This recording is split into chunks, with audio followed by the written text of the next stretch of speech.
FBI, Interpol, in collaboration with EOCO, a special operation in Ghana. And of the head of legal and prosecution, Emma EOCO, about the kasa na or the some vital information. And I just say, ato out. Ain't any mistake to skip this particular video. Nyabotre next video no from beginning to the very last end. For video no a share on down for your friends and families, especially omo kasa maybe bubo din way, because special operation way ebe targeted these people the most. Adofo unimobi ochi Range Rover, unimobi a ochi Honda CRV, unimobi a ochi car your friend Ford F-150. Any unimobi a ochi car we a your friend Dodge Ram. Catch on say EOCO, Interpol, and FBI eba. So they should do the needful. Adofo koto o car legitimately, enye stolen car, and enye car fraud money eto ya you are at peace. O da. In fact, could just see ewo EOCO office enim they can do you foco.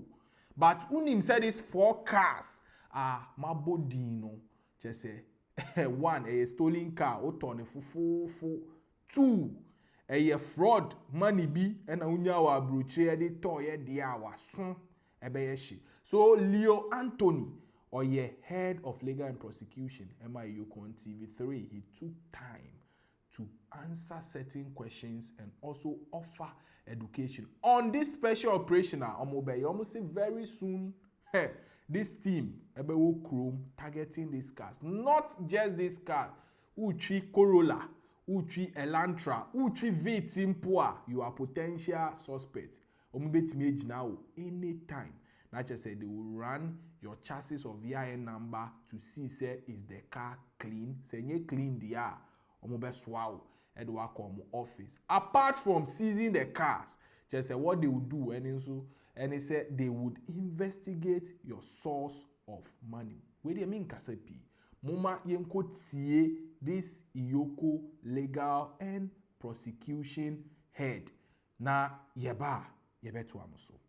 Leo, one other reason why I brought you in here is what you have been on this week, EOCO.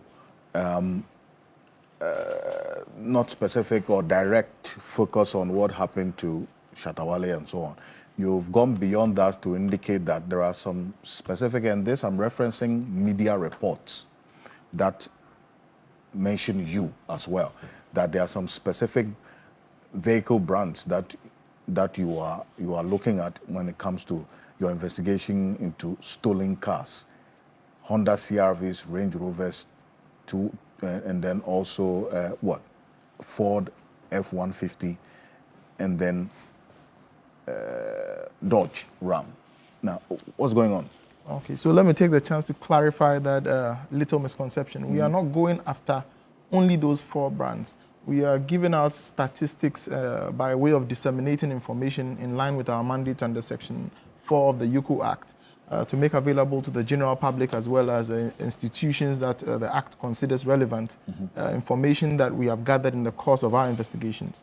When it comes to the issues of stolen vehicles that are brought from the United States, Canada, particularly to the shores of Ghana, we have realized in the course of our investigations that these 4 brands are in terms of numbers, are the highest that have come to this site of West Africa, particularly Ghana and Nigeria.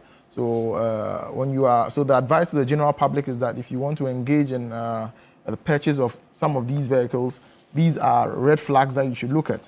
So the Dodge Ram is one, the Ford F-150 is one, the Honda CRV, and the Range Rover. The Range Rover. So these 4 are amongst the most that are stolen. The most that are stolen. But we look brands. at all vehicles, not necessarily luxury brands. The focus has more or less been on luxury brands because of the lucrative nature of the trade in the stolen vehicles when it comes to the luxury vehicles, because these are high-end vehicles.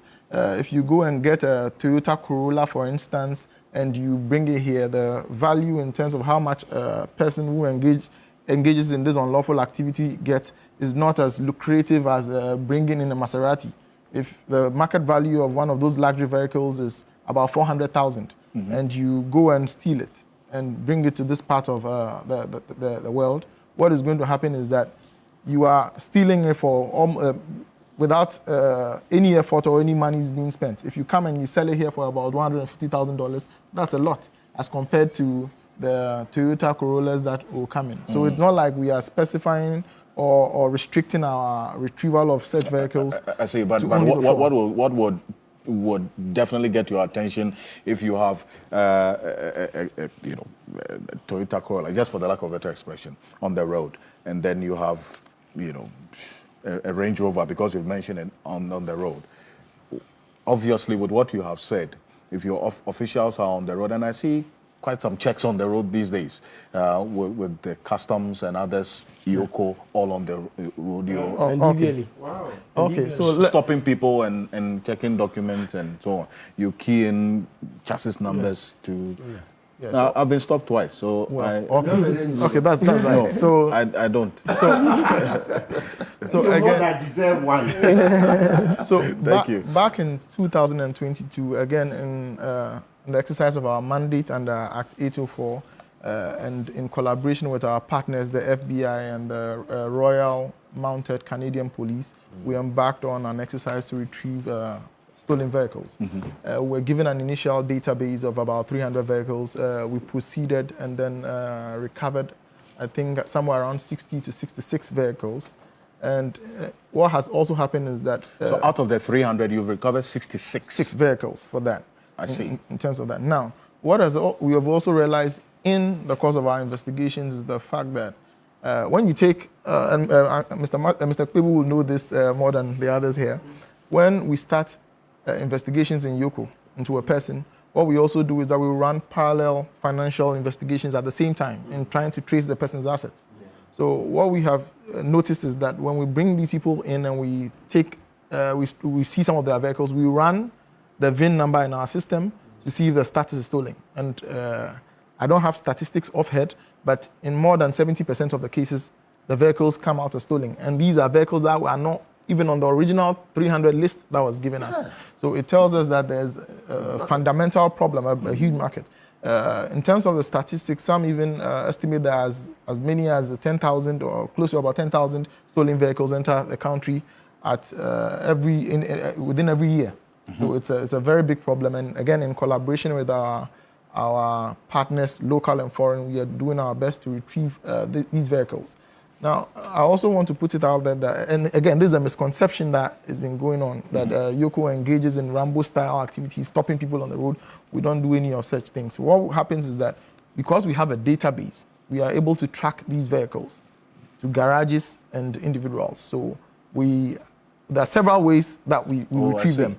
So we can invite you to come over, you bring your vehicles. We can also pursue our own lines of inquiry and go and retrieve the vehicles. But never have we gone in that Rambo fashion to go and... so you are able to, with this over 300 list of vehicles that have been flagged as stolen, yes, you are able to trace it to the carport where it is being sold.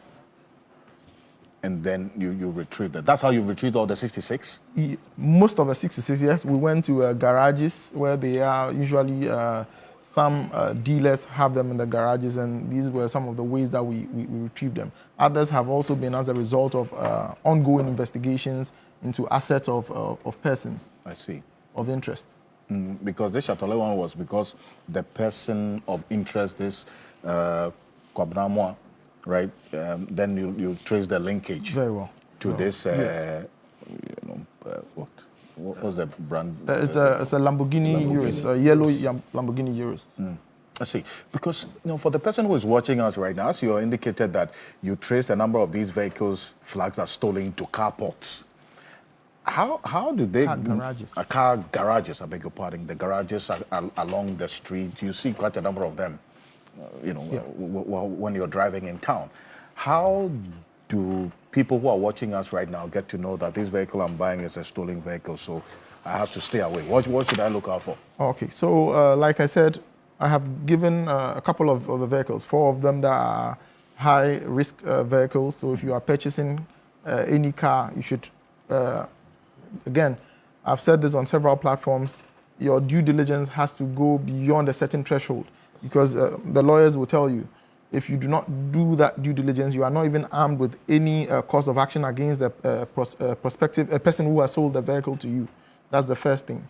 Now, our market has usually been that of engagement in terms of accident-prone cars or accident cars or damaged vehicles. These are the vehicles that used to come in. But quite recently, we've noticed that there has been an influx of almost brand new or cars that were manufactured 2-3 years, within a 2-3 year gap. Those are also red flagged. Now you see certain vehicles with a rear view mirror dismantled. These vehicles, that's because they have the GPS implanted in them. So if you see any vehicle with the rear view mirror tampered with or not there, then that should also be a red flag. Now, in terms of there are platforms online where you can do primary checks on the status and history of vehicles. Carfax is one. There's some of them are free. NIBC, that's the National Insurance Crime Bureau of the US. They have a site for checking those. But at times, these are not enough to detail the history of the vehicle, so you have to go a step forward. That's where EOCO and Interpol comes in. Interpol has the stolen motor vehicle platform where they are able to tell you the status of the vehicle, so you can rely on EOCO as well as Interpol for further information on this. I see. Now, Dr. Arato, you want to ask a question? Very quickly. Krombeshi, chairman the Omocas, EBC, now what Uchi Benz, Uchi Porsche, Uchi cars, I specify what these 4 cars, Udin say, Uye save, I won't soon ye save. Say, car no, stolen, it would be better. Say, Obe checking when no aqua park a car or more office, cool, than for them to get hold of you. Now, you may not know how they will get hold of you. Ebia unam chrome a chika na fum or macho. Ebin swa utifio. Na chesomenya intelligence no, they will come knocking and investigate you. Now, there are people who are saying it is because of Shatter's issue. And about, well, it always starts from one point to the other. Shatter and Konim say this problem and a carne de beba and ka on $150,000 and koto. So out of this is the news. A free EOCO, FBI, and Interpol stable. Abba, what do you think? Kindly let us know under the comment section. Now, who share video on YouTube? Unyan subscribe ya Stsrm. Bon homode say obe subscribe. Wimbass TV so ena muwi. Wimbass TV.